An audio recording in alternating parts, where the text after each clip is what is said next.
Sakuria BBC.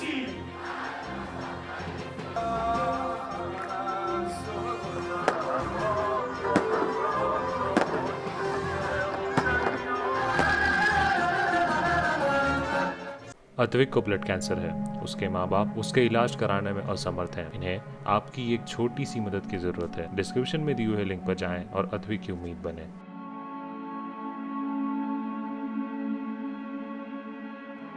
Celebration की ये तस्वीरें ईरान की राजधानी तेहरान की हैं, जहां राष्ट्रपति चुनाव में इब्राहिम रईसी को मिली है बड़ी जीत और इसके बाद उनके समर्थक जश्न मना रहे हैं।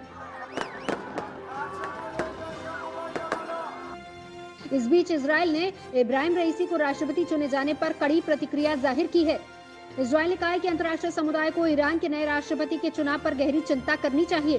साथ ही इजरायल ने कहा कि रईसी ईरान के अब तक के सबसे कट्टरपंथी राष्ट्रपति हैं और वो परमाणु गतिविधियों को बढ़ावा देंगे।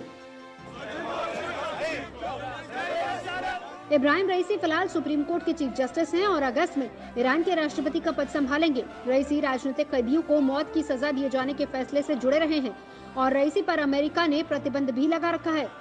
ईरान के चुनावों पर प्रतिक्रिया देते हुए अमेरिका ने कहा कि उसे अफसोस है कि ईरान के लोगों को अभी भी लोकतंत्र और निष्पक्ष तरीके से अपना नेता नहीं चुनने दिया जा रहा। जबकि रूस के राष्ट्रपति व्लादिमीर पुतिन ने इब्राहिम रईसी को मुबारकबाद दी है, जबकि सीरिया, इराक, टर्की और संयुक्त अरब अमीरात के नेताओं ने भी रईसी को बधाई दी है। एमनेस्टी इंटरनेशनल ने भी इब्राहिम रईसी के राष्ट्रपति चुने जाने पर कड़ी प्रतिक्रिया दी है। एमनेस्टी का कहना है कि रईसी उन 4 जजों में शामिल थे जिन्होंने 5000 से ज्यादा राजनीतिक बंदियों को मौत की सजा सुनाई थी। वहीं ह्यूमन राइट वॉच का कहना है कि ईरान की न्यायपालिका के प्रमुख के तौर पर रईसी की देखरेख में ही ईरान के हालिया इतिहास के सबसे घृणित अपराध हुए हैं।